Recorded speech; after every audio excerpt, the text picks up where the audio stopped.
Approximate 15 days to 20 days हम लोग mains कर सकते हैं। Okay okay okay okay. तो सुयश कह रहे हैं कि यार आप जुलाई के भी हाफ जुलाई तक, क्योंकि depending on your exam date, क्योंकि आरआरबी की डेट्स भी 3-4 रहती है, 4 डेट्स रहती है जनरली।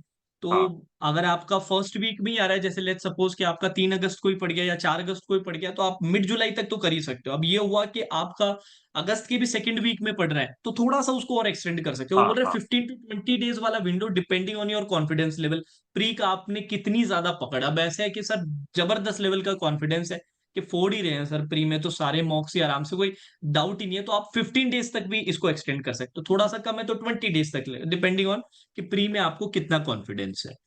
यस अच्छा गाइज, आपकी तरफ से जो जो क्वेरीज है अब अपने पूछेंगे। अब तरीका क्या रहेगा ये मैं बता देता हूँ। हैंड रेज करना है सबको, और मैं बारी बारी से आप लोगों के क्वेश्चंस आप पूछ सकते हैं सुयश से। तो हैंड रेज कीजिए, देखिए मैं बारी बारी से फिर अलाउ करता हूँ सभी को। और सबके सब बाकी जो बच्चे हैं वो म्यूट करके रखें, जिससे कि जब सुयश बात करें या कोई पूछे तो बीच में इंटरफेरेंस कम हो। हाँ जी गाइज।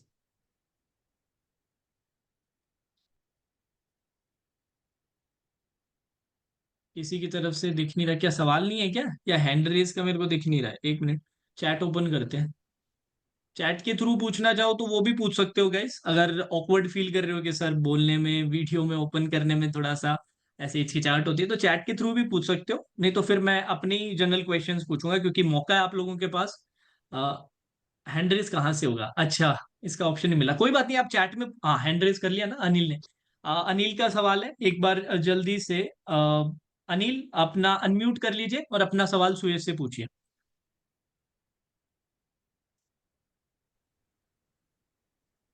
हाँ अनिल, अनम्यूट कर लीजिए और अपना सवाल सुयश से पूछ लीजिए।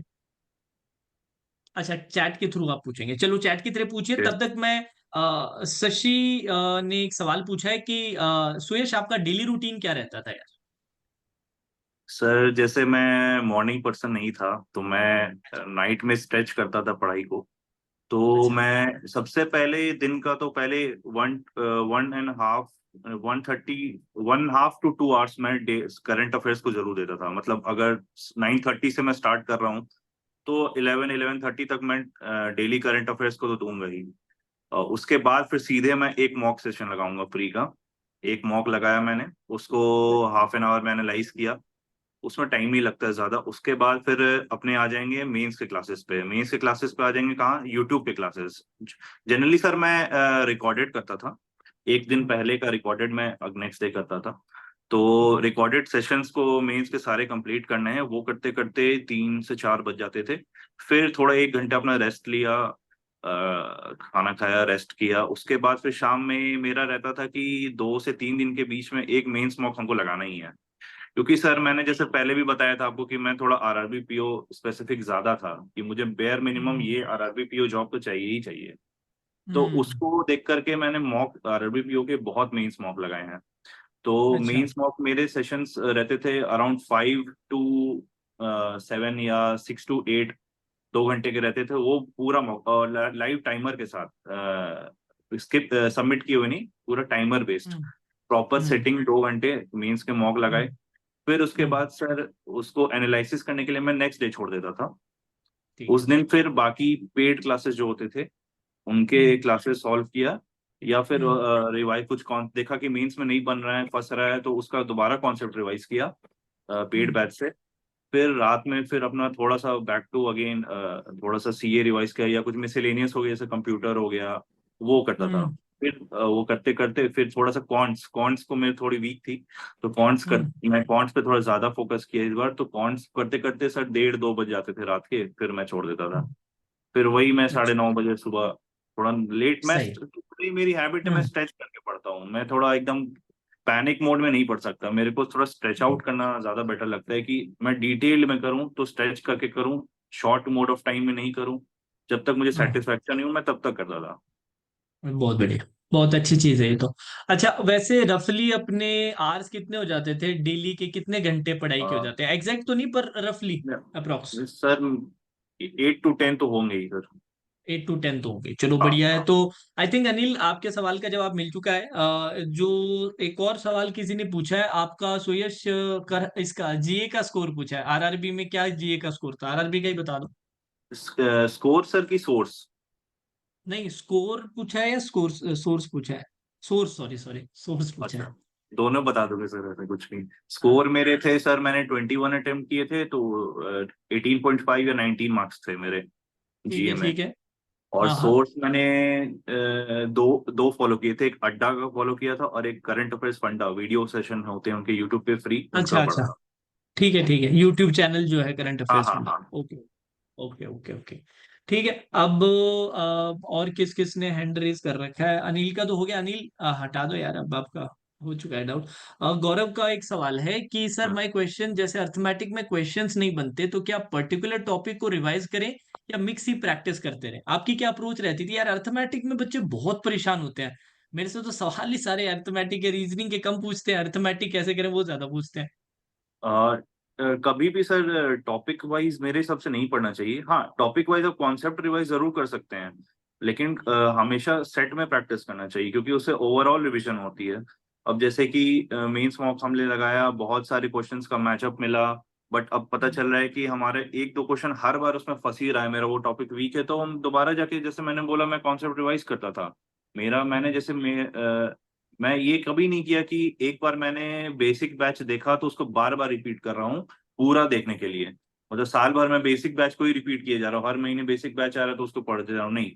रिवीजन करना है, बट मेंस मॉक के थ्रू पता चलेगा आपका क्या क्या वीक है, या प्री के मॉक से पता चलेगा कौन से टॉपिक, क्योंकि फिर मैं उस टॉपिक पे वापस जाऊंगा, वहां पे दो एक बार नहीं समझ में आया, 2-3 बार रिवीजन करूंगा। बट हाँ, टाइमली रिवीजन करना भी सर इम्पोर्टेंट है, कॉन्सेप्ट रिवीजन भी इम्पोर्टेंट है, एग्जाम से पहले तक रिवीजन हम लोग करते थे। तो मेरा यही सजेशन रहेगा कि आपका एक बार बेसिक्स खत्म हो गया है, तो आप साल भर बेसिक्स के पीछे ना रहें, सीधे उसके बाद फिर प्रैक्टिस बैचेस पे आ जाएं। फिर आपको वहां पता चलेगा वीकनेस और क्या है मेरी टॉपिक्स, फिर उसको उसको फिल्टर आउट करें, दोबारा रिविजिट करें बेसिक बैच पे, फिर वापस प्रैक्टिस पे आए, ऐसे करते रहें।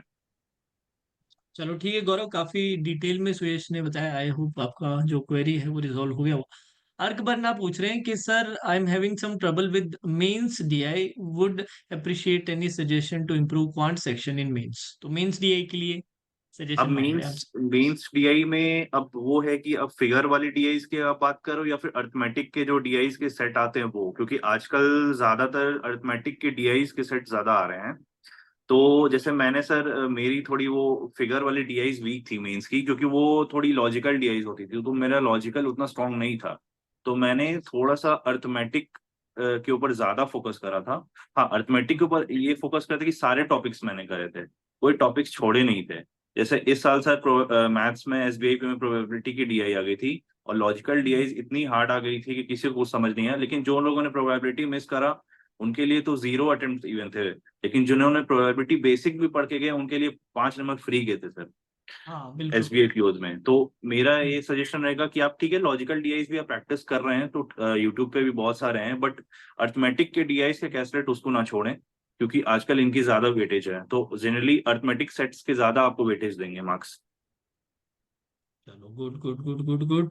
अब आई थिंक अनिल का एक और सवाल फिर से है, sir last year when I prepared for mains I thought I give more time to GA, my questions is how to allocate time to GA section preparation wise, I think वो पूछ रहा है। And sir I am weak at quant, एक add on point भी है कि quant में भी वीक हूँ। पिछले साल इनको लग रही है कि गलती ये कर दी इन्होंने, जियो को जो बहुत बच्चे करते हैं मैंने देखा है कि बहुत हम्म घंटे घंटे जीए पढ़ते ही रहते हैं और बहुत महीने का पढ़ते रहते हैं, तो उनके लिए हम्म। आपका सजेशन क्या होगा, थोड़ा ये बताइएगा। जीए जीए पहले तो आपको डेली करना है, ये नहीं कि एग्जाम के समय आकर के सीधे एक बैग 4 महीने 6 महीने उठा रहे हैं, उससे नहीं होगा, उससे और पैनिक का मोड होगा। तो आप डेली, आप जैसे अभी है, अभी अभी से आप स्टार्ट कर सकते हो, थोड़ा थोड़ा करके डेली बेसिस पे ट्रैक करते हुए करो, पीछे का पास्ट का पढ़ते चलो, थोड़ा थोड़ा करते करते जैसे मेंस आएगा अब वापस आपका सेकंड रिवीजन शुरू हो जाएगा, इससे करते करते 60 days, I guess 60 days mains होंगे अभी सितंबर में ना। तो हाँ, तो सही अभी है। से आप शुरू कर दो। 29 सितंबर, सितंबर एंड में ही हाँ, है बिल्कुल। तो अभी से आप शुरू कर दो, थोड़ा थोड़ा थोड़ा करके वीक वाइज, इस हफ्ते एक वीक कर लिए, फिर नेक्स्ट वीक वीक वाइज करते करते अभी से थोड़ा एक रिवीजन हो जाएगा, फिर वहां पे आएंगे तो एग्जाम के प्री के बाद फिर सेकंड थर्ड डिवीजन स्टार्ट कर देंगे।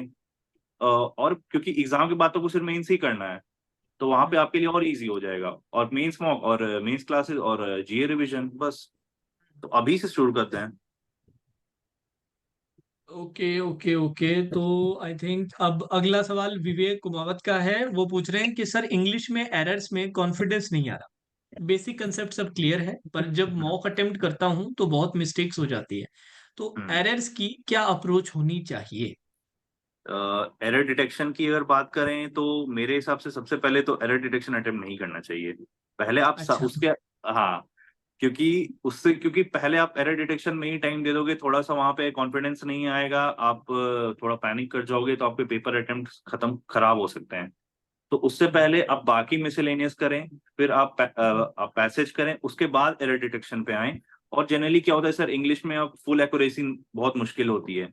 तो एरर डिटेक्शन जैसे मेरा भी था, अगर 5 कर रहा हूँ तो 2 या 3 ही सही होते थे, 2 गलत होते ही थे। तो हम्म। अगर वो भी नहीं हो रहा है तो अब एरर डिटेक्शन के अलावा भी आप एग्जाम निकाल सकते हैं। ऐसा कुछ उस पर ओवर स्ट्रेस आउट करने की जरूरत नहीं है। एरर डिटेक्शन सर वही है, आप जितने प्रैक्टिस करेंगे सर, जितने नंबर ऑफ सेट्स लगाएंगे वैसे ही इंप्रूव होगा। और ठीक है। सारे रूल्स उतने याद रहते नहीं है, तो मैं ये कहूंगा कि थोड़ा सा अगर आप अदर सोर्सेज से भी आप मार्क्स उठा सकते हैं तो अच्छी बात है। और बाकी हम्म। आप इसमें थोड़े, अब जहाँ डाउटफुल है तो उसको अटेम्प्ट नहीं करें। सही है। ओके ओके ओके, अगला प्रगति का ही सवाल है। वो हम्म। पूछ रहे हैं कि सर जब हम मेंस पढ़ते हैं तो जब क्वेश्चन नहीं बनते तो सब्जेक्ट स्विच करने का मन करता है, बाद में रिग्रेट होता है। फिर ऐसा क्या कर सकते हैं कि एक ही सब्जेक्ट पर फोकस रहे जब तक टारगेट कंप्लीट ना हो? अ, मतलब ये मेंस मॉक की बात करें या ऐसे नॉर्मल नहीं, स्टडी नॉर्मल की? मेंस पढ़ने के बारे में ही बात करें। सर एक बार इनका फिर से क्वेश्चन रिपीट कीजिएगा, मुझे थोड़ा समझ नहीं आया। हम सर ये बेसिकली पूछ रहे हैं कि यार मेंस की पढ़ाई करते हैं और मेंस के सवाल नहीं बन पाते, तो ये ऐसे फील करते हैं कि यार मेंस अपने तैयारी तो है नहीं। एक पर्टिकुलर जैसे लेट सपोज क्वांट्स की अपने कर रहे हैं तैयारी, और क्वांट्स का मैं प्रैक्टिस कर रहा हूँ, मेरे से सवाल नहीं बन रहे, तो मेरा मन कर रहा है कि यार अब क्वांट्स छोड़ो, अपने रीजनिंग कर लेते हैं क्योंकि ये तो सवाल बन नहीं रहे। तो हम्म। इसके कारण वो ज्यादा समय दे ही नहीं पा रहे हैं एक सब्जेक्ट को। बार बार इनका स्विच करने का मन कर जाता है, मतलब उस पर फोकस नहीं रह पाते। तो उसके लिए क्या कर सकते हैं, वो ऐसा बोल रहा तभी तो मैं कह रहा हूँ कि इसके लिए आप मिक्स सेट लगाएं, मिक्स मॉक लगाएं, है। अच्छा। कि इससे आपकी मतलब स्टैग्नेशन नहीं हो, आपको बोरिंग सा फील नहीं हो। आप मिक्स मॉक लगाते हैं तो उससे यही होता है कि आपका कॉन्ट्स एक मॉक लगा लिए तो उससे क्या हो गया, आपका सारा रिवीजन हो गया, कॉन्ट्स, रीजनिंग, जीए, इवन कंप्यूटर तो इंग्लिश, सारे ओवरऑल रिवीजन होता है। इसलिए मैं जनरली सर मैं सेल्फ प्रैक्टिस से ज्यादा मैं मॉक पे फोकस ज्यादा किया, क्योंकि मॉक में ओवरऑल रिवीजन होती थी सर। इसलिए मैंने बोला कि मैं हर 2-3 दिन में एक मेंस मॉक तो निकाल ही लेता था, कि उससे हम्म। सारा ब्रश अप हो जाए। और बाकी तो क्लास हम लोग कर ही रहे हैं, डेली हम लोग क्लास में प्रैक्टिस कर रहे हैं, कुछ प्री के सेशनल लगा रहे हैं, मेंस के अपने कभी क्वांट्स के लगा रहे हैं क्लासेस, कभी रीजनिंग के लगा रहे हैं। तो उससे वहां भी डिफरेंस मिलता है। तो उसके अलावा आपके पास सेल्फ को करने के लिए फिर आपके पास सिर्फ टाइम ही नहीं मिलेगा। उसमें अच्छा। आपको जीए भी करना है, हम्म। आपको कंप्यूटर भी करना है। तो आप हम्म। ट्राई करो कि मैक्सिमम प्रैक्टिस आपके क्लास में ही हो जाए, और जो बाकी rest of hmm. The time बचती है वो अपने डाउट सॉल्व में लगाओ, या फिर कॉन्सेप्ट रिवीजन में लगाओ, या फिर हम्म। मिसेलेनियस कामों में लगाओ। ये ज्यादा बेटर रहेगा अप्रोच। ठीक है। चलिए अब नेक्स्ट, केशव यार, ये जीए सेक्शन वाले सवाल का जवाब तो शायद ऑलरेडी सुयश ने दे दिया है। उन्होंने वैसे पूछा how to prepare GA section. तो आप ये और बता दो सुयश कि कितने हम्म। मंथ्स तक का करना चाहिए। सोर्स तो आपने बता ही दिया था।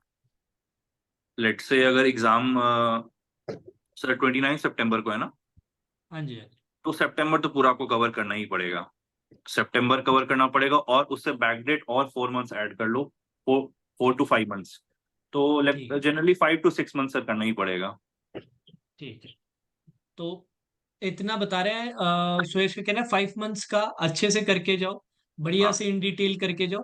हाँ। और कैसे पहले ही बता दिया था सुरेश ने, पूरा डिटेल में बताया था कि कैसे कैसे प्रिपेयर करना है, सोर्सेज भी इन्होंने हम्म। शेयर किए थे। हम्म। रिपीट हो रहा है ये तो सवाल थोड़ा। सर अभिषेक का सवाल है, सर मेंस रीजनिंग के लिए क्या करें? कैसे प्रैक्टिस, सोर्स, स्ट्रेटेजी सब कुछ बताओ यार सुरेश, क्या कर रहे हो? मेंस रीजनिंग तो सर है ही सामने। मेंस रीजनिंग का देखो, जैसे शायद ऐसे अभी सर। डिटेल में ऐसे करके हाँ अपना बताओ कि कैसे आप करते थे, कि पजल का कैसे करेंगे। बच्चे बहुत परेशान रहते हैं यार कि सब, हाँ। क्योंकि आपके टाइम पे तो जो SBI PO means IBPS PO means की रीजनिंग आई थी वो क्वांट से भी खतरनाक आई थी। उसमें तो कुछ था ही नहीं करने के लिए यार। तो थोड़ा आरआरबी बताओ पीओ भी कैसे। सर, थोड़ा आरआरबी पीओ भी ट्रिकी आ गया आरआरबी था इस पीओ साल। का लेवल काफी अच्छा आया था, बहुत बढ़िया लेवल हाँ आया था, एक्सपेक्टेड से ज्यादा डिफिकल्ट आया था। हाँ हाँ बिल्कुल। हाँ। तो देखिए आप अभी प्री का तो आपका चल ही रहा है, तो इसका मतलब प्री के आपके बेसिक्स क्लियर हैं। मेंस पे अब आ जाएं तो मेंस की बात करें तो आपको पहले तो कंडीशन नोट करना वो एक सबसे इम्पोर्टेंट है, क्योंकि एक कंडीशन नोट गलत हुआ तो वो आपका पूरा पजल खराब कर देगा। और हाँ, एक किसी भी पजल पे ओवर टाइम आउट नहीं करना है, बहुत ज्यादा टाइम नहीं देना है। एक अपने आप में लिमिट बनाइए कि नहीं, मैं इससे ज्यादा टाइम नहीं दूंगा, अदरवाइज वो आपका पूरा पेपर खराब कर सकता है।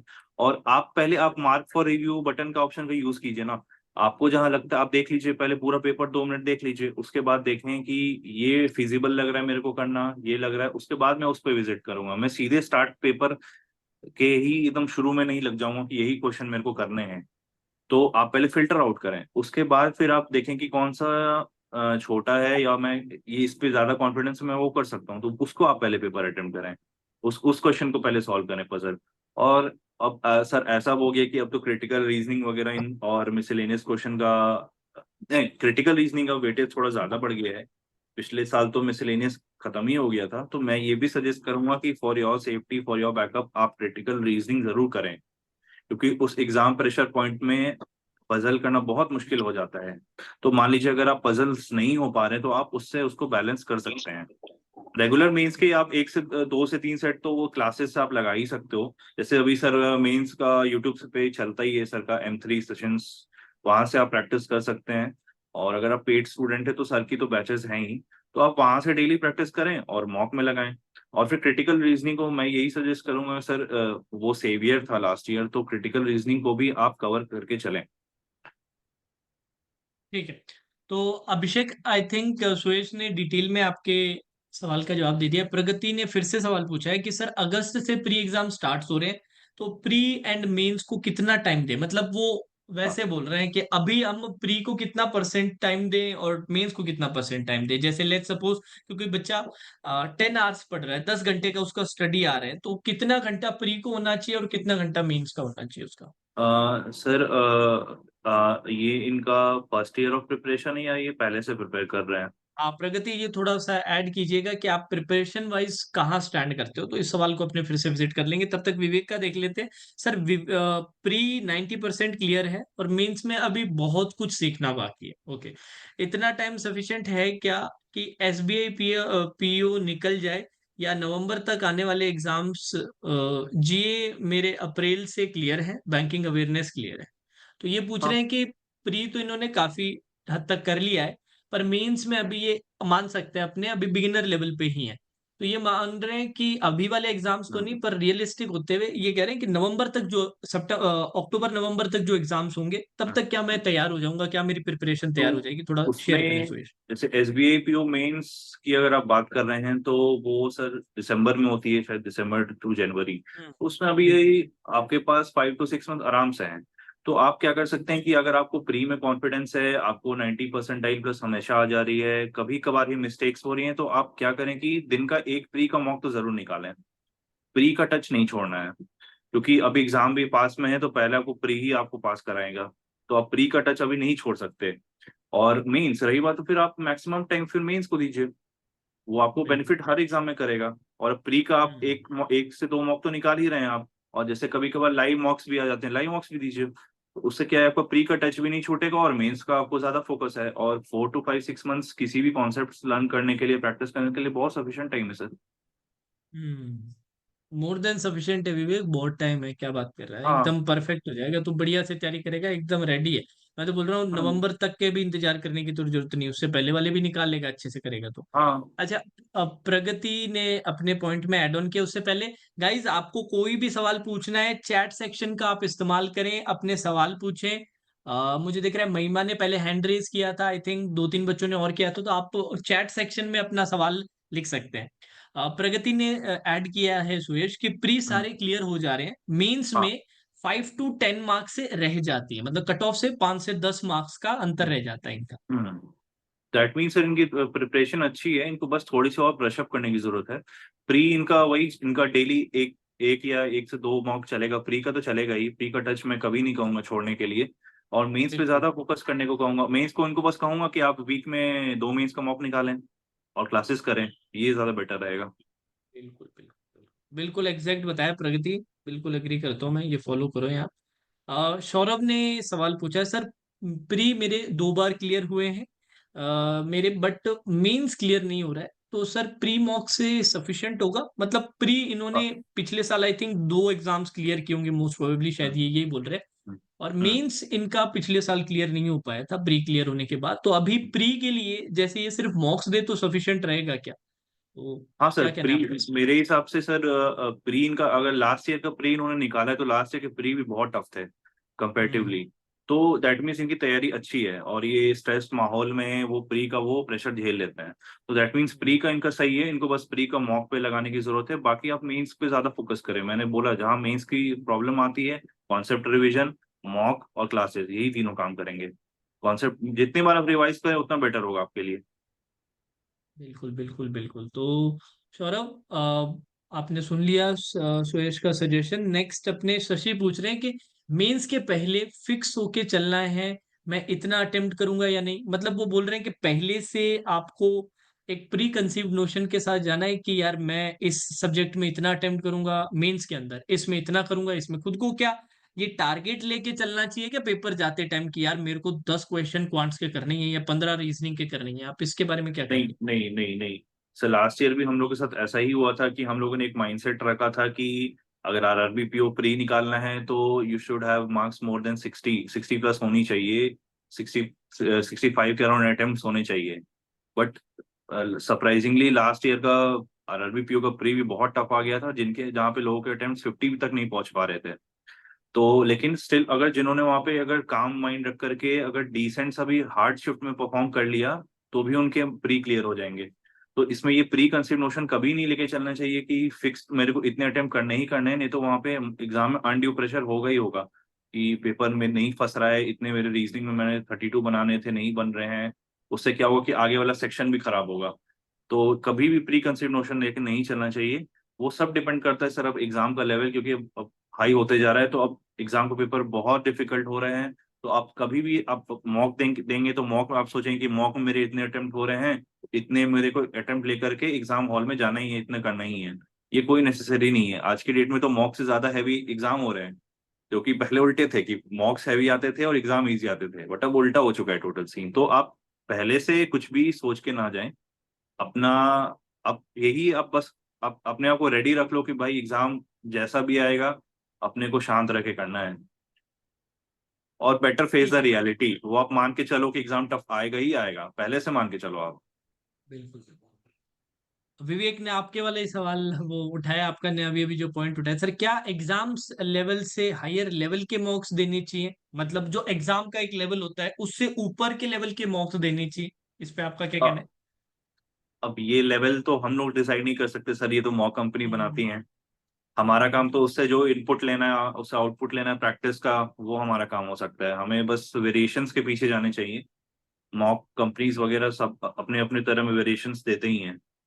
थोड़ा सा अगर बिल्कुल हम अपने बाउंड्रीज ऊपर हट के प्रैक्टिस कर दें तो उसमें कोई बुराई नहीं है मेरे हिसाब से, क्योंकि वो आपको कैसी भी सिचुएशन आ गई आपको उसको अटेंड करने के लिए वो आपको कॉन्फिडेंस एक देती है। तो थोड़ा सा practice mix mix set of मॉक्स के लगा के वो बेटर रहेगा। मल्टीपल कंपनीज के आपको आइडियाज मिलते हैं, तो आपको मेरे हिसाब से करना चाहिए, ज्यादा भी नहीं करना चाहिए बट हाँ थोड़े तो जरूर करने चाहिए। ठीक है।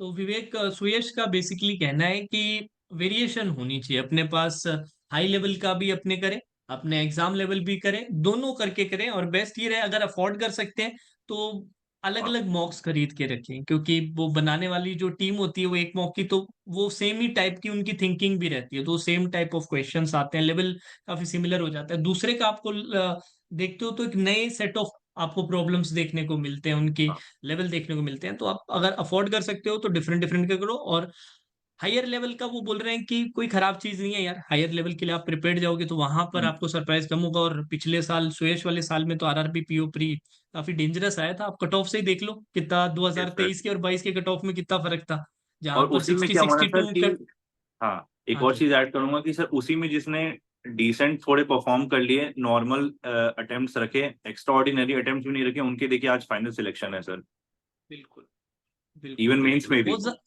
हाँ क्योंकि आप लोगों के तो शायद 50s की लाइन में ही थे कट ऑफ्स वगैरह ज्यादातर स्टेट्स मेरे की। बिहार की सर कट ऑफ थी 45। 45 और और आपके कितने नंबर आए थे? मैंने 50 अटेम्प्ट किए थे, 50 मार्क्स आए थे। 50 अटेम्प्ट के 50। और फिर फाइनल में आपके कितने मार्क्स आए थे टोटल जब आ, फाइनल एकदम? मेंस अच्छा, वो थे सर मेरे 59 पॉइंट समथिंग थे। मतलब कट ऑफ से सर 40। 42 मार्क्स अबव थे मेंस के। 42। देखो तो प्री में 50 नंबर आए हैं इसके, और इसके उसके बाद देखो आप रैंक फर्स्ट रैंक है, ये टॉपर है, बिहार के टॉपर है सुयश। हाँ। Yes NICL sir. AO clear कर रखा है अब इन्होंने, एनआईसीएल एओ ज्वाइन किया है जिन बच्चों को नहीं पता। इसके अलावा और सुयश कौन सा, एसबीआई भी क्लियर किया था क्या, आईबीपीएस? सर आईबीपीएस पीओ में बैंक ऑफ बड़ौदा मिला था, और एसबीआई पीओ अच्छा, होम एसबीआई सर्कल पीओ भी मिला था। किया था। होम सर्कल हाँ मिल रहा था। एसबीआई। हाँ होम, अच्छा होम स्टेट मिल गया था है ना। हाँ हाँ हाँ। पर सही है, एनआईसीएल ये बिल्कुल बेस्ट चॉइस है एकदम, कोई इसमें शक सवाल है ही नहीं, मस्त जिंदगी है एनआईसीएल वालों के। ये एसबीआई तो पीओ है। वाले तो अभी भी मेरे को मैसेज करते हैं जो पीओ से पता नहीं क्या बन गया फिर भी, कि सर हम क्या तैयारी करें, हम सीजीएल की तैयारी करेंगे, हम ये करेंगे। सर बहुत सारे इंश्योरेंस एसबीआई वाले पीओज आए हुए हैं यहाँ पे। अच्छा हाँ बहुत यार, वो मर रहे हैं वो तो, क्या हमें तो जाना है उधर, जब बैंकिंग सेक्टर वालों को बहुत काम करवाते हैं यार। तभी तो अब इतना ज्यादा जैसे प्रॉफिट में चले गए सारे के सारे नेशनलाइज हम्म बैंक्स, किस लिए गए हैं, हम्म क्योंकि वर्क कल्चर पूरा चेंज कर दिया ना। हम्म पहले वो भी हम्म। सरकारी स्टाइल में ही काम करते थे, चाय हाँ पीते हैं, ऐश करते हाँ हैं, हाँ कभी हाँ आए हाँ कभी नहीं आए, एकदम से स्विच हाँ कर दिया उनका पूरा का पूरा। हाँ हाँ ठीक हाँ। है चलो आगे बढ़ते हैं अब अपने। प्रगति ने अब क्या बोला है, सर नेटवर्क प्रॉब्लम हो गया, मैंने last point he soon pi, please sir बता देंगे। अब यार अच्छा। प्रगति तेरा डाउट क्या था, मैं तो वो भी भूल गया, क्या पूछा था तूने, क्या पूछ रही थी प्रगति? एक मिनट इसको थोड़ा ऊपर मैं देख लेता हूँ, प्री सारे क्लियर हो जाते हैं ये इससे पहले। अच्छा, कि कितना कितना टाइम दे, तो उसने आपके लिए ये बोला था सुयश ने, कि क्योंकि आपका लेवल ठीक है, प्री का बढ़िया लेवल है, आप थोड़े से मेन से रहते हो, तो प्री के आप मॉक्स दो, बाकी आप मेंस पे ज्यादा फोकस करो। प्री के मॉक्स दे लो, बाकी मेंस के लिए वो उन्होंने दो तीन चीजें बताई कि यार आप सेल्फ प्रैक्टिस भी कर सकते हो, आप मॉक्स भी दे सकते हो, और साथ में क्लासेस के थ्रू भी कर सकते हो। कंसेप्ट रिवीजन की भी इन्होंने बात की, हाँ। क्वांट्स की स्पेशली कंसेप्ट रिवीजन बहुत इंपॉर्टेंट होते हैं। हम्म प्री के लिए इन्होंने बोला कि प्री का लेवल आपका अच्छा है तो मॉक्स तो देते रहो, कि आपने हम्म जैसे एक मॉक दे दिया, दो मॉक दे दिया, ज्यादा से ज्यादा एक आध क्लास लगा ली, या कोई पीडीएफ वगैरह आपने कर रखा है एनरोल हम्म तो उधर से प्रैक्टिस कर लिया, पर अच्छा टाइम अभी के लिए कुछ टाइम मेंस को भी दो आप, ये उनका कहना हम्म था बेसिकली। अब सर मेंस के लिए अभिषेक पूछ रहे हैं आपसे सुरेश, मेंस हम्म। के प्रैक्टिस गाइडली की पीडीएफ से करें या मॉक से या बोथ? आपने गाइडली का कुछ खरीदा था क्या?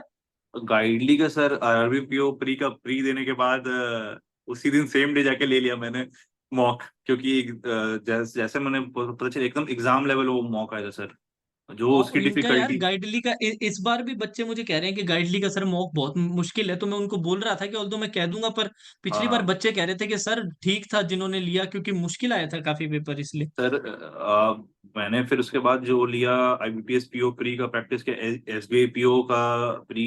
Sir to be very honest sir, SBI PO का प्री मुझे टफ लगा, मैं मेरा मेरा सेकेंड ईयर प्री था एसबीआई पीओ का। हम्म, बट ये सच में टफ था, और वो मुझे एग्जैक्ट गाइडली के लेवल से मैच किया। अच्छा। जिस तरह के क्वेश्चन सेट किए थे पैटर्न, वो एकदम मैच कर रहा था। और ओके। बहुत लोग बोल रहे थे कि एसबीआई पीओ का इंग्लिश बहुत इजी आया, पेपर इजी है, बट उन्हीं लोग का वो लोग प्री में फेल है। बट मेरे को जहाँ सबके रिव्यू सुन सुन के, और मैंने जब देखा कि सच में डिफिकल्ट आया था, तो और हम्म वो मैच किया था, जो हार्ड शिफ्ट होते हैं ना सर, वो हार्ड शिफ्ट एकदम मैच करता है गाइडली का। तो मैं ये सजेस्ट करता हूँ कि कुछ भी हो जाए, हार्ड हो या कुछ भी हो, हमें प्रैक्टिस से मतलब है। मार्क्स नहीं आ रहे, नहीं आ रहे, कोई बात नहीं, हमें प्रैक्टिस करना है। हमको वो टफ बनाता है मेंटल स्टेट में, वो उसको छोड़ना नहीं है हम्म सर। वहां पे जाके आपको कुछ नया नहीं लगेगा, जैसे गाइडली में कुछ नया पैटर्न सेट किया था, वो सेम मैच किया हम्म, था एसबीआई पीओ के प्री में, वो भी हार्ड शिफ्ट्स वाले में, जो दोपहर वाले शिफ्ट्स होते हैं, शाम वाले शिफ्ट होते, उसमें मेरा मेरा लास्ट ईयर सारा दोपहर वाले शिफ्ट पड़ा था, तो अच्छा, मुश्किल एकदम वाली मैच कर शिफ्ट रहा ही था। बड़ी। हाँ, वन हाँ हाँ थर्टी वाला सर, सारे एग्जाम में। हाँ तो हाँ। अम, उसके बाद मुझे लगा कि नहीं, गाइडली जो भी मेरे को पूछते हैं मैं एकदम सजेस्ट करता हूँ, आप तो गाइडली ले लो, और एक दूसरा या तो हम्म ओबी ले लो या कोई और ले लो, हम्म बट एक गाइडली इज मस्ट, सिंपल। ठीक है। तो आई थिंक अभिषेक आपको आंसर मिल गया। सौरभ कह रहे सर आपने कौन से मॉक टेस्ट सीरीज लिए थे, आपने हाँ कौन हाँ कौन से हाँ लिए थे? ओबी लिया था, गाइडली लिया था, और कोई? हाँ। मेरे पास तो सर बहुत थे, बट मैंने प्रैक्टिस गाइडली और ओबी के ही किया। गाइडली और ऑलीवुड, इन दोनों हाँ पे इनका मेन हाँ। फोकस था। इन्होंने लिए तो और भी जैसे, थे हाँ बट। हाँ, जैसे मेरा ये हो गया ना कि हम मेंस का थोड़ा ओबी से लगा रहे थे, और प्री का हम बाद में फिर गाइडली से शुरू कर दिए थे। जैसा एग्जाम ठीक है। पैटर्न पता चला, प्री हम गाइडली हम्म पूरा हो गया, गाइडली फोकस, और हम्म मेंस हम ओबी से। ओबी से, ठीक है। तो इनका प्री का मेन जो था वो आपके गाइडली था, और मेंस के लिए इनका ऑलीबोर्ड था। ठीक है। चलिए, प्रगति का एक और सवाल आ गया है सर। आरआरबी के लिए हिंदी स्लैश इंग्लिश में कंफ्यूजन है। मैंने आफ्टर 10th क्लास हिंदी नहीं पढ़ा है, हिंदी में एक्यूरेसी इंग्लिश से अच्छा है, पर टाइम ज्यादा लग जा रहा है, प्लीज सजेस्ट। तो इसमें तो कैसे देंगे इंग्लिश, आप? इंग्लिश ही? अगर आपको, हाँ सर, एग्जाम में इनफैक्ट हिंदी थोड़ी सी डिफिकल्ट आती है, जहां तक मुझे रिव्यूज मिले, कंपेरेटिवली इंग्लिश बहुत इजी आई थी लास्ट ईयर। तो अगर आपका लास्ट ईयर तो इंग्लिश, था। हाँ, अगर आपके प्री में इंग्लिश में अच्छे स्कोर आ रहे हैं, लाइक अगर आपके 20+ आ रहे हैं, तो means you are good to go for English, for mains. ठीक है ठीक है ठीक है ठीक है, ओके। ठीक है प्रगति, आंसर कर दिया आपकी क्वेरी का। केशव ने पूछा है कंप्यूटर कैसे करे आरआरबी के लिए। कंप्यूटर कहाँ से की अच्छा। थी आपने सुरेश? सर मैंने उस टाइम मेरे पास अन अकेडमी की सब्सक्रिप्शन थी, तो साहिल सर थे, साहिल चलाए सर, हाँ उनके हाँ, एक साहिल बार चलाए थे। मैंने कॉन्सेप्ट वीडियोस पूरे पढ़ लिए थे।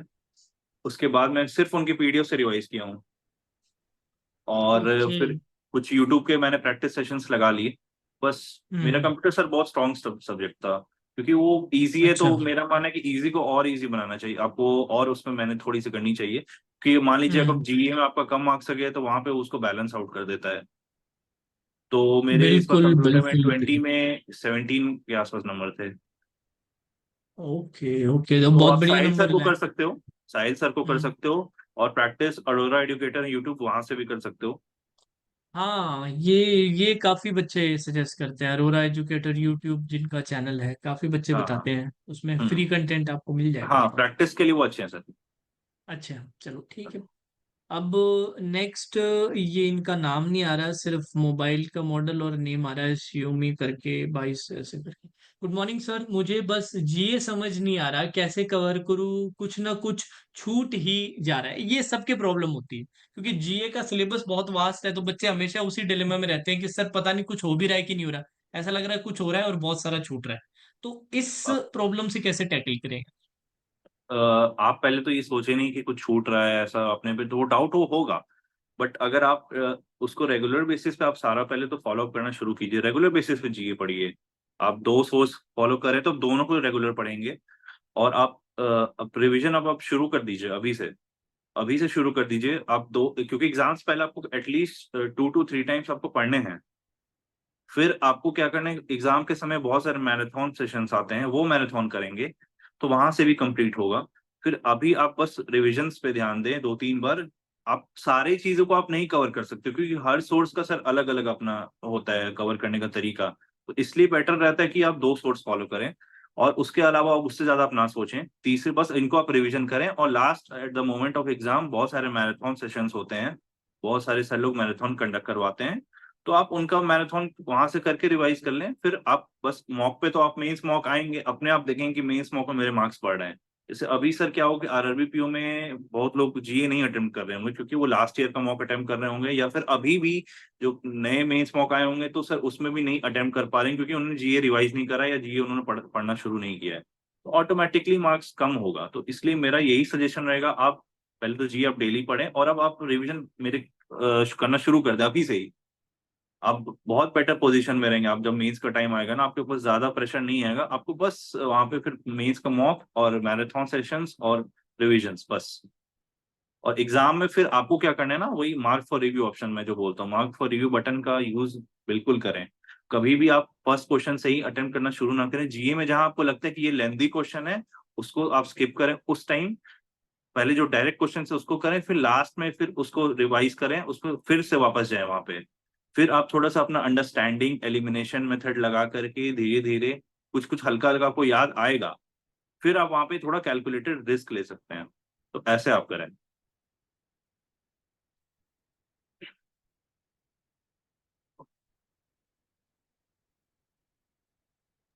हाँ जी, काफी डिटेल में सुयश ने बता दिया। तो गाइज बाकी लोग भी जो ज्वाइन कर रहे हैं, जैसे पलक ने ज्वाइन किया है, और भी महिमा है, और भी कई बच्चे हैं, जिनके भी डाउट्स हो आप यहाँ पर पूछ सकते हैं, ठीक है। नेक्स्ट अभिषेक का ही सवाल है, सर मेंस के प्रैक्टिस पीडीएफ से करें या मॉक से करें, ये इनका सवाल था कि इनकी, क्योंकि गाइडली वालों की शायद बंडल पीडीएफ का हाँ भी एक हाँ। प्रोडक्ट है और उनका मॉक्स का हम्म। भी है। तो हम्म। मॉक से करें या बंडल पीडीएफ से करें, वैसे पूछ रहे हैं वो, या फिर मैं तो कहूंगा दोनों से ही कर लो ना, क्यों खुद को हाँ लिमिट करना है, जितनी प्रैक्टिस बिल्कुल। उतनी बड़ी। और आपका मैं क्या ये, सजेशन है इस हाँ पर? सर, मेरा फर्स्ट प्रायोरिटी यही रहेगा कि मेंस मॉक आप पहले दें, और फुल हम्म, टाइमर बेस्ड है, ठीक है।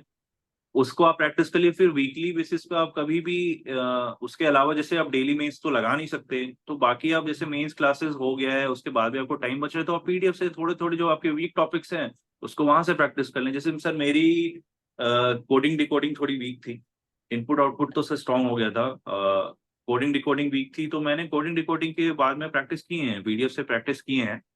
बट मैंने पहले, सबसे पहला प्रायोरिटी मैंने मेंस मॉक को दिया है, क्योंकि वहां पे सर एक हैबिट डेवलप करना बहुत जरूरी है। हम्म, क्योंकि बहुत लोग सर टाइमर बेस्ड मॉक नहीं देते हैं, सेटिंग आवर्स वैसे देते नहीं है, और उनको वहाँ प्रेशर नहीं पता चलता है फिर। तो फर्स्ट बिल्कुल प्रायोरिटी, बिल्कुल। हाँ, mains mock first priority, second उसके बाद पीडीएफ्स। ठीक है।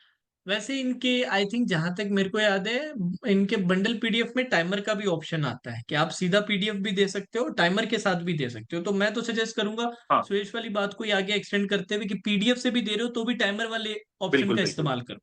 जी। जितना ज्यादा टाइम वेस्ट, इवन मैं तो ये भी बच्चों से कहता हूँ कि यार मेरी क्लास की भी पीडीएफ आप कर रहे हो, या फिर यूट्यूब की क्लास की भी मैं पीडीएफ जो देता हूँ, वो भी ऐसे ही मत बैठ के करो, उसके लिए भी खुद से टाइमर सेट करो ना यार। हाँ एक हाँ बेसिक आइडिया तो आ ही जाता है कि यार अपना सवाल कितने टाइम में होना चाहिए। एग्जैक्ट भी ना हाँ पता चले तो एक रफ आइडिया तो हो ही जाता है कि यार इतने टाइम में हाँ। तो बन जाना चाहिए ना अपने से। हम्म। तो जितना ज्यादा उतना सर इस टाइम बेटर वाले रहेगा। चीज को एक और मैं ऐड करता हूँ कि आप हाँ। प्री और मेंस दोनों के लिए टाइम लिमिट की मैं बात करता हूँ। प्री में आप जैसे, सबकी अपनी चॉइस होती है, तो मेरी चॉइस थी कि मैं रीजनिंग पहले करूंगा, उसके बाद कौन करूंगा, तो मैंने 23-22 का रेशियो बनाया था। ओके, प्लस परफेक्ट, माइनस बहुत ही वन वो बढ़िया। हो सकता है।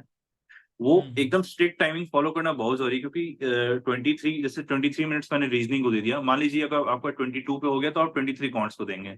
ये प्लस माइनस वन आप डिसाइड कर सकते हैं, बट एक लिमिट के बाद आपको वो छोड़ना है ही। ये नहीं कि पजल बस हम्म, बनने वाला है, बनने वाला है, वो लालच आता है, वो उसको और फंसते जाते हैं, फिर क्वांट में आपका समय कम हो गया, लिस्ट आप 15 मिनट में क्वांट अटेम्प्ट करोगे, आपका पेपर खराब होगा। तो एक स्ट्रिक्ट टाइमिंग आप पहले से बना लो, अपने मॉक्स के थ्रू चेक कर लो कंफर्ट लेवल क्या है आपका। तो मेरा हम्म। 23-22 का रेशियो था। सिमिलरली मैंने, जैसे मेंस में मेरे साथ 2022 में एक नंबर से नहीं हुआ था सर, इसी के कारण कि मैं लालच में फंस गया था मेंस में। वहां मैं इंग्लिश को टाइम ज्यादा नहीं दे पाया, मैं कॉन्ट्स में ज्यादा सोचा कि बहुत इजी है, थोड़ा और कॉन्ट्स को मैं देता हूँ उसमें सर इंग्लिश में टाइम फंस गया, तो वहां पे कम हो गया, तो इसके कारण एक नंबर से नहीं हुआ। बट इस टाइम मैंने स्ट्रिक्ट बनाया हुआ था कि रीजनिंग को अगर मैं सपोज 35 मिनट्स ऊपर ज्यादा नहीं दूंगा, कॉन्ट्स में 30 मिनट्स दूंगा, इंग्लिश में मुझे 25 to 30 मिनट देने हैं तो हैं। ये एक आप स्ट्रिक्ट, ये टाइमिंग का स्ट्रिक्टनेस आप जरूर फॉलो करें। प्लस माइनस 1-2 हो सकता है, बट एक रेंज जरूर आप बना लें। अदरवाइज आप क्या होगा, आप फंसते चले जाएंगे वो थोड़े से क्वेश्चंस के, डुएबल क्वेश्चंस के लालच में, वो आपका और टाइम ले लेगा, फिर आपको कोई एक सेक्शन आपका वीक हो जाएगा। ये सबसे ज्यादा चैलेंजिंग आरआरबीपीओ में यही होता है, सबसे चैलेंजिंग है टाइम मैनेजमेंट। उस पर आप जरूर काम करें।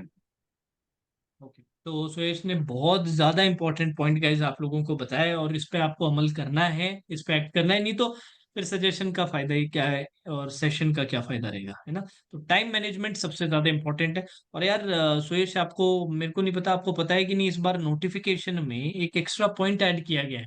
डॉलर करके एक साइन लगा के उन्होंने लिखा है कि IBPS reserves the right to add, to give sectional timings, कि हम्म। हम दे सकते हैं, we have the right to add sectional timing.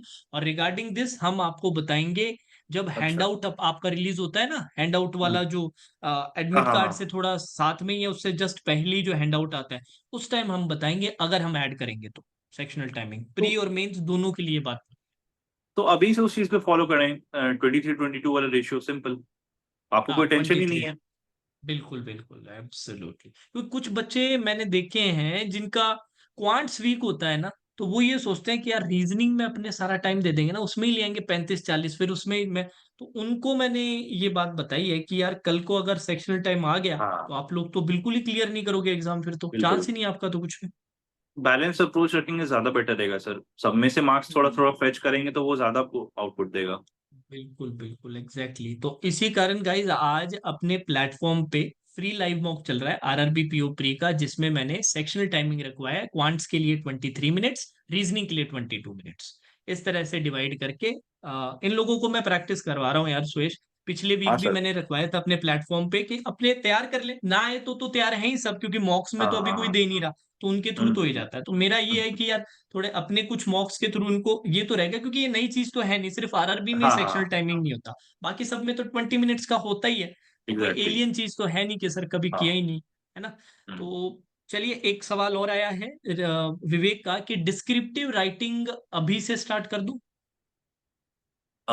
Descriptive आप अब अगर आप रीडिंग कर रहे हो तो इंग्लिश आर्टिकल रीडिंग कर रहे हो तो मेरे हिसाब से अभी टाइम है, हम्म भी आप इस पे थोड़ा होल्ड कर सकते हो। बट आईबीपीएस का जब आप प्रिपरेशन स्टार्ट कर दोगे ना तो आप थोड़ा थोड़ा ऐड ऑन कर देना, वीक में 2 टॉपिक्स लिख रहे हो, वो ज्यादा बेटर रहेगा सर, अभी होल्ड कर सकते हैं, आरआरबीपीओ के बाद स्टार्ट कर देंगे तो बेटर रहेगा। डिस्क्रिप्टिव में यार जो बच्चे इवन आईबीपीएस में सेलेक्ट भी हुए उनके भी नंबर डिस्क्रिप्टिव में कुछ अच्छे नहीं आए। इस बार हम्म, थोड़े से पता नहीं कम दिए हैं सर। ना कुछ गड़बड़ की है इन्होंने यार, हाँ और हाँ। कुछ बच्चों का जिनका नहीं हुआ उनको हम्म। भी काफी ऐसे है कि सर डिस्क्रिप्टिव में नंबर ही नहीं निके भाई। थोड़ा कुछ सर एक इस दो बार। बच्चे तो मेरे ऐसे हाँ, उनका सेक्शनल ही क्लियर नहीं हुआ, डिस्क्रिप्टिव वाला ऐसा कुछ है या पता नहीं क्या है। थोड़ा डिस्क्रिप्टिव और इंग्लिश में भी थोड़े बहुत कुछ लगे हैं सर, हम्म मुझे भी पर्सनली लगा ऐसा। तो ये थोड़ा सा शॉकिंग था, क्योंकि डिस्क्रिप्टिव में तो वो टेम्पलेट एक सेट टेम्पलेट है कि ग्रामेटिकल मिस्टेक्स ना करें, जो सेट जो भी इनका हाँ रहता हाँ। है वो हम्म आप वो फॉलो हम्म। करें, टेम्पलेट जो भी होता है, चाहिए ऐसे हाँ का हाँ हो हाँ। चाहिए लेटर का हो, और उसके बाद थोड़ा डिसेंट सा लिख दे तो नंबर अच्छे मिल जाते हैं, पर ऐसा इस बार हुआ नहीं हुआ। नहीं है। पर अभी बोल रहे हैं सुयश कि अभी करने की आपको जरूरत नहीं, जब आप आईबीपीएस के लिए तैयारी करेंगे तब आप थोड़ा हाँ। थोड़ा करके देख सकते हैं। चलिए ऋतु का नेक्स्ट सवाल है, सर कुछ लोग कहते हैं कि मेंस के लिए आप कोई 2 सब्जेक्ट स्ट्रॉन्ग कर लो, आपका काम हो जाएगा, तो क्या ऐसा है। आ, सर मैंने वही बोला, आप कुछ भी अपने आप छोड़ सकते हो, बहुत अनप्रिडिक्टेबल हो गए हैं अब सब लोग सोचते थे कि रीजनिंग इजी है, कॉन्ट्स को तगड़ा कर लो, तो सही आपका हो बोल रहे हैं, जाएगा। सही। पिछले बार तो दोनों ही ने हिला के रख दिया कंपैरेटिवली। बिल्कुल तो सही, बहुत सही। जीए तो था ही शुरू से। हाँ अब तो रीजनिंग भी डराने लगा है सबको, हाँ तो आप कुछ नहीं छोड़ सकते हो। मैंने वही बोला, जैसे बहुत लोग होते हैं प्रोबेबिलिटी मिस कर देते हैं टॉपिक, प्रोबेबिलिटी उनके लिए भी एसबीआईपीओ में सर वरदान साबित हो गया। हम्म सही तो बोल रहे आप हो। कुछ नहीं छोड़ो, हम्म क्रिटिकल रीजनिंग भी मत छोड़ना, इनफैक्ट सब कर हाँ लो। क्रिटिकल रीजनिंग भी पढ़ के ही जाओ, पढ़ के सभी जाओ, मैं तो यही कह हाँ रहा हूँ, हाँ पढ़ सब हाँ। लो, फिर वहां पर जाके डिसाइड करो क्या करना है क्या नहीं बिल्कुल करना। बिल्कुल। चलो तो सुयश का ये कहना है ऋतु सब यार स्ट्रॉन्ग ठीक है, स्ट्रॉन्ग आपके सब्जेक्ट्स होते ही हैं कि यार ये मेरा स्ट्रॉन्ग है, हाँ पर मैं मेरा मानना है वीक कुछ भी नहीं होना चाहिए एज सच, आप कोशिश करो हाँ। एटलीस्ट डिसेंट लेवल पे बना लो उसको, हम्म डिसेंट एवरेज लेवल का बना लो। कुछ सब्जेक्ट्स कुछ सेक्शंस आपके स्ट्रांग होते ही होते हैं, वो सबके ही होते हैं, यार ये हम्म मेरी स्ट्रेंथ है, इसको तो मैं फोड़ूंगा ही फोड़ूंगा, तो वो हम्म चीज अच्छी है, पर कोई भी अपनी क्लियर कट कमजोरी नहीं होनी चाहिए, क्योंकि अब हम्म कंपटीशन ऐसा हो चुका है, एग्जाम का लेवल ऐसा हो चुका है कि कमजोरी अपने छोड़ नहीं सकते अब कुछ भी, तो हम्म। प्रॉब्लम बन जाती है। चलिए दीपांशु का नेक्स्ट क्वेश्चन है, सर इंग्लिश को कैसे स्ट्रॉन्ग करें, इज ओनली रीडिंग इनफ। ये बड़ा सवाल रहता है बच्चों का, कुछ बच्चे कह रहे हैं कि सर 3 साल से हम रीडिंग कर रहे हैं पर अभी तक नंबर अभी तक नहीं आए हैं, रीडिंग ही किए जा रहे हैं। नहीं, सिर्फ रीडिंग से तो नहीं हुआ था, जैसे मेरी इंग्लिश थोड़ी स्ट्रांग थी, मतलब उतनी भी स्ट्रांग नहीं बट डिसेंट मार्क्स मेरे को 20+ आ जाते थे। मैंने इंग्लिश के लिए कुछ स्पेसिफिक नहीं किया, जैसे मेरे को क्लासेस वगैरह भी एरर डिटेक्शन वगैरह लगाता था तो मेरे से नहीं होता था, उससे अच्छा सोचा था मैं मॉक से ही निकालूंगा। तो मैंने सर हम्म, क्वेश्चंस के प्रैक्टिस मॉक सेक्शनल उसी से मैंने इम्प्रूव किया है। और आपको इंग्लिश में एक्स्ट्रा ऑर्डिनरी परफॉर्म भी करने की जरूरत नहीं है, आप थोड़ा डिसेंट मिड रेंज में भी रह करके आप कर सकते हो, इंग्लिश के लिए आप ओवर स्ट्रेस आउट ना करें। जैसे अब अगर आप आईबीपीएस में कट ऑफ कम जाती हैं कंपैरेटिवली, तो आप अगर इंग्लिश में आप 19 to 24 के रेंज में भी हो तो भी आपका प्री आराम से निकल जाएगा, और मेंस में आपको थोड़े डिसेंट परफॉर्म करने हैं बस, और डिस्क्रिप्टिव पे थोड़ा सा ज्यादा देना है। तो वही मैं कहता हूँ बैलेंस अप्रोच रखें कि अगर कोई एक सब्जेक्ट थोड़ा सा वीक है तो दूसरे में से मैं उसमें से मार्क्स अप करके उसको बैलेंस आउट कर लूँ। तो आप सिर्फ रीडिंग ना करें, आप मॉक के क्वेश्चंस लगाएं, सेक्शनल लगाएं, और ओवरऑल मेंस मॉक पे भी काम करें, मेंस मॉक भी पूरा लगाएं। इसलिए ना सर मैंने बोला कि टाइमर बेस्ड मेंस मॉक बहुत जरूरी है, कि बिना सबमिट किए वो फीलिंग नहीं आ पाती आपको। पूरा आप कंपेटिटिवली आपका प्रैक्टिस होता है, फुल मॉक का पर्पस यही है, full practice in short span of time. Class से जितने आउटपुट नहीं हो पाएंगे उससे ज्यादा हो सकते हैं कि आपको एक सेटिस्फैक्शन लेवल आपको एक मेंस मॉक के थ्रू मिल सकता है, क्योंकि वहां पे आपने आपने अपना सिटिंग हैबिट पे भी काम किया, आपने अपने मेंटल लेवल पे भी काम किया, आपने प्रैक्टिस पे भी काम किया। तो इसलिए सर सप्लीमेंट करना सिर्फ रीडिंग से नहीं होगा, क्वेश्चंस के साथ उसको सप्लीमेंट करना है, विद टाइमर विद मॉक। बिल्कुल बिल्कुल। और ये जो सुयश ने सजेशन दिया है, बहुत सारे बच्चे जो इवन जो इंग्लिश में बहुत अच्छे भी हैं, जिन्होंने बहुत बढ़िया पिछले साल हाँ मेरे स्टूडेंट्स से जिनके नंबर बहुत अच्छे हैं, वो भी ये कहते थे सर हम तो हाँ। कोई क्लास व्लास नहीं करते थे, हम तो मॉक्स देते थे, रीडिंग चलती रहती थी, रीडिंग तो वैसे हम्म चलती थी, बट मॉक हम्म। सेक्शनल खूब देते थे हम तो।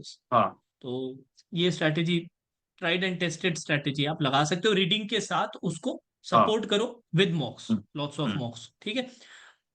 Let's go. मंजुल का सवाल है, आईबीपीएस एसबीआई प्री में डीआई कभी कभी लेंदी आ जाता है, कभी कभी नहीं हमेशा ही लेंदी बिल्कुल आता है, हमेशा आता है। और कैसे प्रैक्टिस करें, मैनेज कैसे करें, ये पूछ रहे हैं।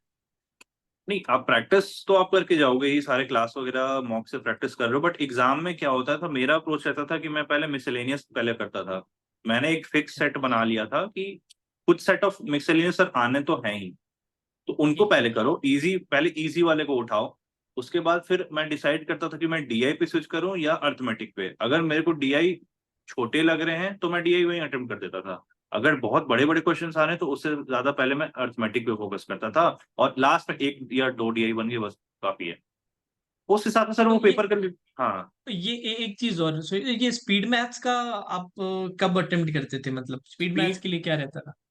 वही मैंने बोला ना सर, मैंने सारा पेपर जब भी मैं दे रहा हूँ तो मैं पहले एक एक मिनट का मैं पूरा गो थ्रू करूंगा पूरा, और मार्क ठीक है फॉर रिव्यू बटन का यूज करूंगा। मार्क फॉर ठीक है। रिव्यू बटन का मैंने देख लिया कहाँ कहाँ स्पीड मैथ्स है, वहां पे मैंने बटन लगा दिए, फिर क्या क्या अपने फिगर आउट कर लिया कि यहाँ पे स्पीड मैथ्स है, यहाँ पे नंबर सीरीज है, यहाँ पे क्वाड्रेटिक है। तो पहले इन सब चीजों मिसलेनियस को मैंने करूंगा करूंगा। फिर मैं अच्छा। देखूंगा कि डीआई, फिर मैं डीआई पे जाऊंगा, डीआई देखूंगा कि हम्म लेंदी है, क्वेश्चंस हम्म, बहुत लेंदी आ रही है। अगर सिंपल है, क्वेश्चंस लेंदी, डेटा सिंपल है, क्वेश्चंस लेंदी है, तो आप कर सकते हो वहां पे अटेम्प्ट। ठीक है बट ठीक। एक एक डीआई के बाद फिर आप अर्थमेटिक पे आ जाओ। ओके। हम्म, या फिर ठीक है आप ठीक है। अर्थमेटिक कर लो फिर एक डीआई कर लो। हाँ ठीक है ठीक है हाँ ठीक है ठीक है, मतलब मैंने भी ये देखा कि शिफ्ट्स, कोई भी मुश्किल शिफ्ट में भी एक डी डुएबल होता है, एक हाँ या दो हाँ ऐसे हाँ होते हैं जो फंसाने वाले होते हैं, उसमें हाँ फंस गए तो बिल्कुल। फिर फंस गए आप। बस बस तो बस। हाँ, बस ठीक है। तो उनकी इनकी स्ट्रैटेजी है कि पहले तो 1 मिनट पेपर पूरा देखेंगे, मैप आउट करेंगे कि क्या क्या चीजें मुझे करनी है, जिसमें हाँ सबसे पहले ये स्पीड मैथ्स के जो जितना भी डुएबल पार्ट होगा वो सब कंप्लीट कर लेंगे, फिर हाँ। एक डीआई स्क्रॉल जो उन्होंने किया था, चेक किया था, हम्म, उन्होंने देख लिया था कि कैसे। हम्म, और इनका देखने का तरीका ये है कि यार डेटा सिंपल है बट क्वेश्चन लेंदी है, तो मैं उसे उठा लूंगा, बट अगर मुझे ऐसा लगा कि डीआई भी अजीब दिख रहा है, क्वेश्चन भी लेंदी, तो उनको मैं अटेम्प्ट नहीं करूंगा, एक डीआई मुझे निकालना है, वो निकाल लेते थे, हाँ फिर वो हाँ अर्थमेटिक पे स्विच करते थे। हाँ। अर्थमेटिक में फिर जो भी अटेम्प्ट वगैरह करते थे उधर हम्म जैसा भी बनता था, तो हम्म। अर्थमेटिक में भी कुछ तो डुएबल सवाल आते ही होंगे यार, हाँ, बिल्कुल बिल्कुल। सारे थोड़े तो मुश्किल आते थे। तो नेक्स्ट है अरकबरना का सवाल, हुम did you follow for quants preparation for means, okay. Means की प्रिपरेशन। सर इसके मैंने 21-22 में आशीष अरोरा सर को फॉलो किया था, क्योंकि अन अकेडमी थी अच्छा उस टाइम। उसके बाद 23 में मैंने पूरा हर्षल सर को फॉलो किया। अच्छा। ठीक है हाँ ठीक है, अर्शल सर को फॉलो किया, तो आपने पहले आशीष सर को फॉलो किया था 2 साल, हाँ फिर लास्ट ईयर आपने हाँ हर्षल सर हाँ। को, पर मेंस के लिए आप किसे सजेस्ट करेंगे, क्योंकि यार एक अभी सजेशन दो कि ये इनको सर मैं अ, फॉलो मेंस के लिए। सिर्फ सिर्फ अगर एक सजेशन देनी है तो अभी आप हर्षल सर को फॉलो कर लो। और ठीक है, ये था अच्छा कि सर। मैं क्वेश्चन सर मैंने बहुत सारे टीचरों के क्वेश्चंस लगाए हैं, जैसे मैं कौशिक सर के भी मैंने लगाए हैं, हम्म। आशीष अरोड़ा हम्म। सर के भी क्वेश्चंस क्वेश्चन जहां से मिले आप कर लो, उसमें आप नहीं करो, हम्म। बट एक आपको सीखना है और प्रैक्टिस पर्पस के लिए आप एक टीचर को अगर आपको फॉलो करना है तो मैं तो हर्षल सर बोलूंगा। उसके बाद आपको अच्छा। जहां से प्रैक्टिस करना आप करते रहो। ठीक है, ठीक है, ठीक है। उन्होंने बोला प्रैक्टिस के लिए आप कंटेंट हाँ सबका ले लिमिट ना सकते हो, करो। एक हाँ टीचर फॉलो करना है सिर्फ एक का ही अगर बात नाम लेना होगा तो उन्होंने कहा हाँ कि फिर आप अर्शल सर का कर सकते हो। बाकी टीचर्स में आशीष सर का भी नाम लिया इन्होंने, हाँ कौशिक सर का हाँ भी नाम हाँ लिया कि इनका कंटेंट भी अच्छा रहता है। हाँ आजकल क्या है, आजकल सारे टीचर्स ही मेंस पढ़ाते हैं। बिल्कुल। पुराने टाइम वाला नहीं है कि पहले कोई मेंस नहीं पढ़ाता था, फिर उसके हम्म, बाद सब मेंस पढ़ाने लग गया। अब हाँ सब सब मेंस पढ़ाते हैं, अब कोई टेंशन की बात ही नहीं है। सब अच्छा कंटेंट देते हैं, बड़े छोटे हाँ प्लेटफॉर्म हाँ सब मेंस आजकल पढ़ाने लग गए हैं। तो यस सर। कंटेंट सबका यूज करो। अपने बैंक एग्जाम का मतलब यही है, प्रैक्टिस जितनी ज्यादा कर सकते हो, जितनी वैरायटी बस की कर बस। सकते हो ना, उतना ज्यादा बेटर है यार। चलो मंजुल का एक और सवाल आ गया। सर आईबीपी और सर एसबीआई प्री मैथ में आइडियल स्कोर क्या रहना चाहिए? Ideal ideal score score. तो ये प्री डिफाइंड हम लोग नहीं रख सकते, बट अगर आपके सेटिस्फैक्शन में है कि लेवल एग्जाम का देखें तो अभी तो कॉन्ट्स में अभी आरआरबी पीओ में इनफैक्ट प्री में लोग को 17-18 नंबर आ रहे थे, तो वो भी वो एग्जाम के लेवल डिफिकल्टी के हिसाब से बेस्ट है। हाँ। बट हाँ हाँ, सही है। अब अगर आप मॉक के बेसिस पे डिफाइन करें तो वो बहुत सब्जेक्टिव नेचर है, सबके लिए अलग अलग हो सकता है ना।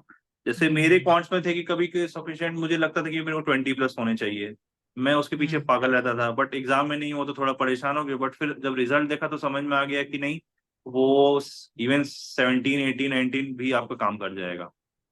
तो एक एक सवाल मैं तुमसे पूछना चाहता हूँ यार सुरेश, ये बड़ा मेरे से बच्चे पूछते हैं और मैं थोड़ा सा वैसा हो जाता हूँ कि क्या जवाब हम्म, दूं यार।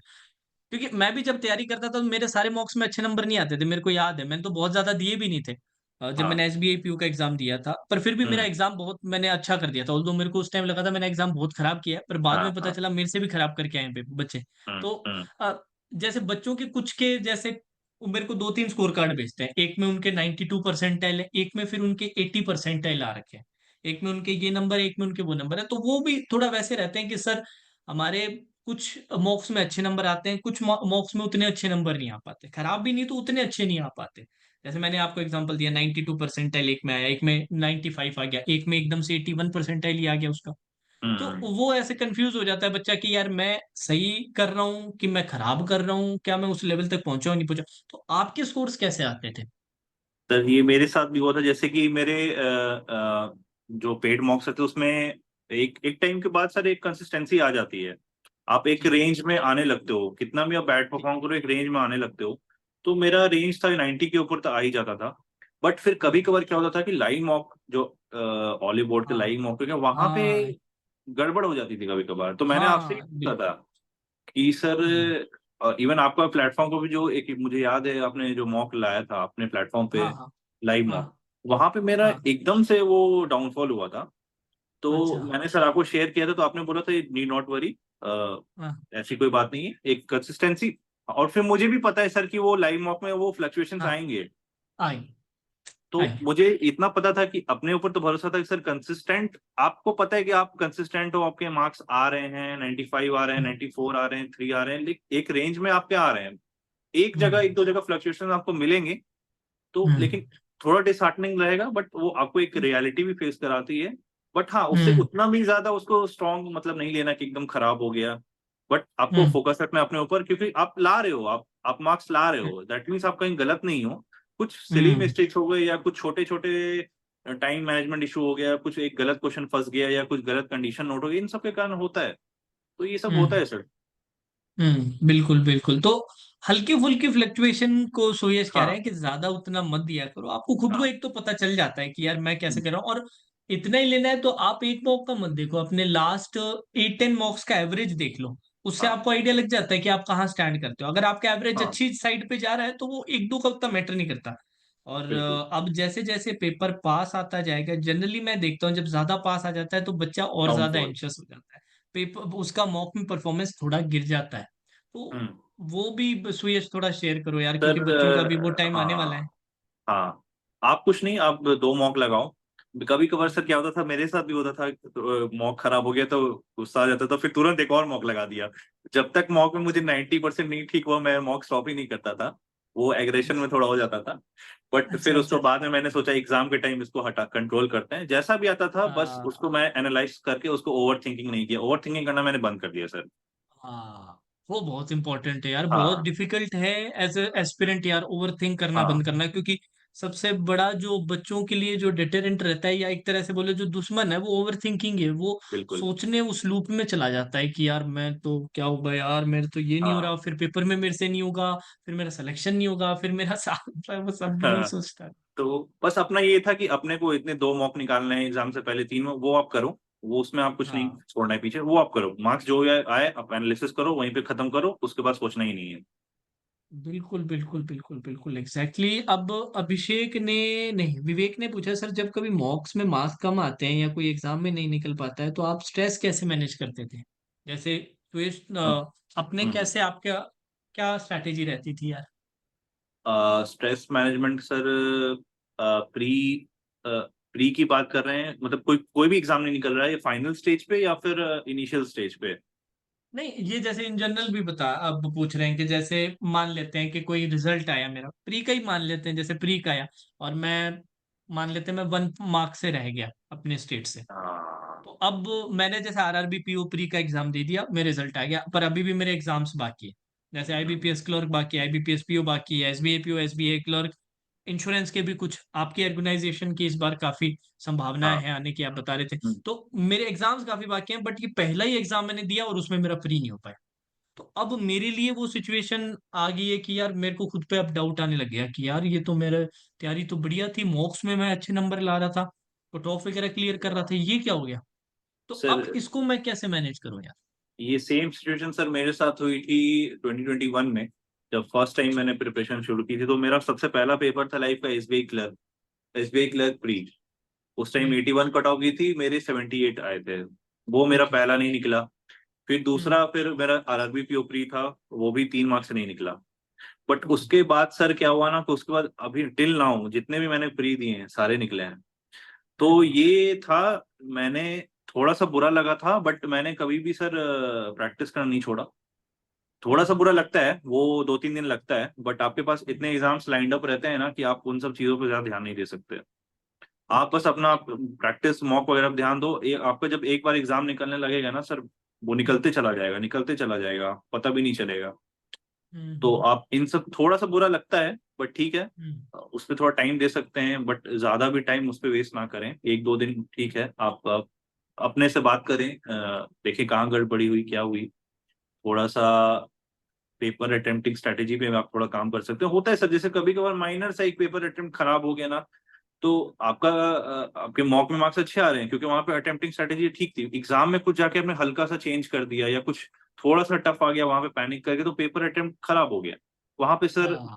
टफ डे होता है, तो उसी सब चीजों पे बस काम करना होता है, मेंटल स्टेट को थोड़ा और अच्छा बनाना होता है, बस ये सब चीज पे इंट्रोस्पेक्शन करेंगे 1-2 दिन, बट ज्यादा ना करें, उसको लेके ज्यादा बैठे ना रहें। बिल्कुल बिल्कुल। तो सुयश का घूम फिरा के वही आ जाते कि ओवर थिंक नहीं करना, सिर्फ अपने बिल्कुल। काम पे फोकस करो, अपने पढ़ाई पे हाँ। फोकस करो यार। ओवर बस। थिंक मत करो कि ये क्यों हो गया मेरे साथ, तो क्या हो हम्म। जाएगा, वो क्या हो जाएगा। 1-2 दिन खराब लगता है, उसके बाद उतना कोई खराब भी नहीं हाँ। लगता टू बी ऑनेस्ट। और इतने सारे एग्जाम्स होते हैं सुयश कहते हैं उसके बाद कि आप फिर उसके अंदर पूरी तरह खुद को डाल देते हैं, आप बिल्कुल जबरदस्ती बिल्कुल। खुद बार बार उस चीज को याद करने की कोशिश करेंगे नहीं। या उसमें इंडल्ज आप करेंगे, तो फिर वो खड्डा आपने खुद नहीं खोदा है, हाँ उसमें हाँ। गिरना है ही आप।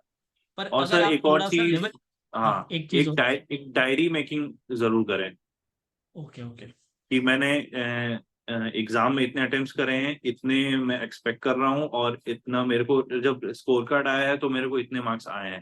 तो ये सब डायरी हम्म। मेकिंग आपके लिए बहुत ऑनेस्ट वाली चीज होएंगी, वो आपको एकदम अच्छे से ट्रैक करेंगी कि कहाँ क्या गड़बड़ हो रही है। और इससे बहुत लोग एग्जाम के बाद आते हैं सर, बोलते हैं कि सर मैंने इतने अटेम्प्ट्स करे थे, मेरे को इतने मार्क्स आने चाहिए थे, बट इतने मार्क्स नहीं आए। उनको लगता है कि हम्म। नॉर्मलाइजेशन का बहुत ज्यादा इफेक्ट है, बट मेरा ये हम्म। मानना है कि कहीं ना कहीं कुछ गलती आपकी भी है। हम्म। नॉर्मलाइजेशन तो है ही, उस पर आपका कंट्रोल नहीं है, बट आपने भी कुछ एक्यूरेसी कहीं ना कहीं गड़बड़ी रखी है, हम्म। तो वो आपको बिल्कुल बिल्कुल डायरी के थ्रू ही समझ में आएगा।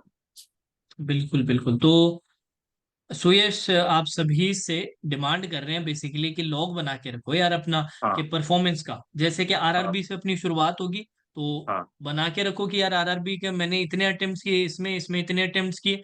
फिर जब रिजल्ट आए, कि पॉजिटिव आए नेगेटिव आए, हमेशा अपने लिए सीखने के लिए ही है। तो हाँ जब बिल्कुल। रिजल्ट आए तो अपने कंपेयर कर सकें कि यार मैंने इतना अटेम्प्ट किया, इतना आया, इसमें मैं यहाँ पर कैसे गलत हो गया। या उसमें आप कुछ अपनी तरफ से नोट भी ऐड करना चाहो अटेम्प्ट में कि यार बिल्कुल। इस सेट में मैं थोड़ा डाउटफुल हूँ, ये 50-50 है, इधर भी जा सकता है उधर भी जा सकता हाँ है। हाँ तो वो हाँ हाँ। रिजल्ट से आपको ये भी पता चल जाएगा। और यस। नहीं होता है तो बहुत ज्यादा काम का आ जाता है कि यार क्यों नहीं हो पाया, उसका पता तो चले कि कितना कम रह गया, इसका मतलब मेरी हम्म एक्यूरेसी गड़बड़ा रही है, मेरे को उस पर काम करने की जरूरत हम्म, है ना। तो ये तो चीजें आप लॉग बना के रखें, और प्री मेंस दोनों के लिए बना के रखें, सभी पेपर के लिए रखें, सभी के जिससे लिए, कि सभी अपने के को लिए। एक रियलिटी चेक रहे। क्योंकि बच्चों को बहुत बार पता है, अपनी खुद की सच्चाई पता ही नहीं होती है कभी, वो सोचते हैं कि यार मैं तो वो हूं, पर आप वो नहीं हो। आपको ऐसा लग रहा है एग्जैक्टली। आप वो, पर हो नहीं आप वो असली में। रिजल्ट आपका कुछ और कह रहा है। तो हम्म। आपको खुद जितना खुद सच्चाई के पास रहोगे, जितना ज्यादा आप फेस करोगे ना उस चीज को, उसको बेहतर कर सकते हो। तो यस। वो लॉग बना के रखना काफी अच्छा रहता है, क्योंकि अपने बहुत बार तो भूल ही जाते हैं कि यार मैंने हाँ। क्या किया था, कैसे किया था। थोड़ा सा अपने वो लिख भी ले, अटेम्प्ट्स भी लिख ले, थोड़ा कुछ और नोट अपनी तरफ से ऐड करना चाहे कि हाँ यार यस। ऐसा ऐसा मैंने पेपर में परफॉर्म किया, ऐसा ऐसा, तो फिर वो अपने लिए अच्छा रहता है। तो बहुत बढ़िया हम्म। सजेशन है, मेरे को काफी अच्छा लगा। मैं बाकी स्टूडेंट्स को भी बताऊंगा ये चीज। अब नेक्स्ट क्वेश्चन पूछा है अभिषेक ने, और ये अपने फाइनल क्वेश्चन लेंगे यार, क्योंकि 1 घंटे से प्लस हो चुका है। सुयश ने आप लोगों के लिए टाइम दिया, मतलब क्या ही बोलूं मैं तो यार, कमाल कर देख दिया सकती। सुयश, बहुत बहुत धन्यवाद। और बच्चों को तो तुम्हारे पाँव धो के पी जाने चाहिए फटाफट वो पानी, अरे क्योंकि नहीं सर। टॉपर आप लोगों के सामने है, टॉपर। और ऐसा टॉपर नहीं, जैसे बहुत सारे बच्चे मेरे पास, और भी मेरे दो टॉपर्स और हैं, यूपी वाला भी अपने से पढ़ा हुआ है, आंध्रा हाँ। वाला भी अपने से पढ़ा है। वो दोनों ऐसे थे जो फर्स्ट टाइम क्लियर किए बच्चे बहुत ज्यादा बता नहीं पाते बाकी बच्चों को, क्योंकि हम्म उनकी एक्सपीरियंस वो नहीं रहता। सुयश हम्म ऐसा है, आप जैसे ही कैंडिडेट 2021 में आप जैसे ही कैंडिडेट था। जैसे मेरे बहुत सारे बच्चे होते हैं जो मुझे ऐसा लगता है कि यार ये क्यों नहीं सेलेक्ट हो रहे, और उसने नेक्स्ट ईयर क्या किया, नेक्स्ट ईयर फोड़ दिया, ऐसा फोड़ा कि सारे एग्जाम फोड़ दिए। उसका मतलब उससे पता चलता है कितना इंप्रूवमेंट किया उसने, हम्म। कितनी ज्यादा मेहनत की, और उसने कितनी सारी चीजें सीख ली। आप ये सोच के देखिए, यस सर। 2021 का एग्जाम 2022 में भी एग्जाम दिए थे आपने, सर 22 में भी 20, दिए थे। हाँ सर 21 में मैंने प्रिपरेशन किया था, तो फर्स्ट अटेम्प्ट तक आईपीएस पीओ का इंटरव्यू तक गया था। हाँ और एसबीआई पीओ मींस 5 नंबर से नहीं निकला था मींस। और उसमें मेरा सर आरआरबी क्लर्क में फाइनल सिलेक्शन हो गया था, तो मैंने ज्वाइन कर लिया था। तो हाँ 2022 में मेरी अप्रैल में ज्वाइनिंग हो गई थी आरआरबी क्लर्क हाँ में। और हाँ उसके बाद बीच में सर ईएसआईसी यूडीसी मैंने किया था, नवंबर में ज्वाइन कर लिया। ईएसआईसी यूडीसी मैंने नवंबर 2022 में ज्वाइन कर लिया। फिर उसके हाँ। बाद सर दिसंबर 2022 में मैंने रिजाइन कर दिया था, क्योंकि सर मेरा हम्म, आरआरबी, सॉरी, जनवरी 23 में मैंने रिजाइन कर दिया था, क्योंकि मेरे 1 नंबर से आरआरबी पीओ नहीं हुआ था।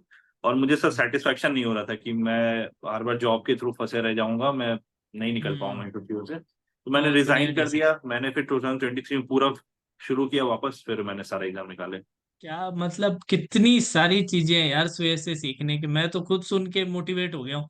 मतलब कितना बड़ा रिस्क है यार, खुद पे कितना कॉन्फिडेंस चाहिए। आरआरबी में एज अ क्लर्क थे, बट सेटिस्फाइड नहीं थे अपने इस लेवल से कि यार मैं जिस कैलिबर का इंसान हूँ, मैं आरआरबी क्लर्क हाँ। बन के नहीं रह सकता हूँ, मैं तो यस इसे सर। बहुत बढ़िया कर सकता हूँ। जॉब ने मुझे हाँ। एक तरह से जकड़ लिया है, बेड़िया बन गई है, तो उसे हम्म, तोड़ना, पेरेंट्स को समझाना, जॉब हाँ। छोड़ना इजी नहीं। मैंने किया है, मुझे पता है भाई कैसा लगता है। तो यस सर। उसमें रह के उस प्रेशर के साथ पढ़ाई करना कि भाई हाँ। मैंने जॉब छोड़ दिया है अपना बढ़िया, और उसके साथ पूरी पढ़ाई करना, और फिर एग्जाम में फोड़ देना, कितना मुश्किल होता है यार फोड़ना। नहीं मतलब क्या बोलूं मैं, बहुत बढ़िया यार, बहुत बढ़िया।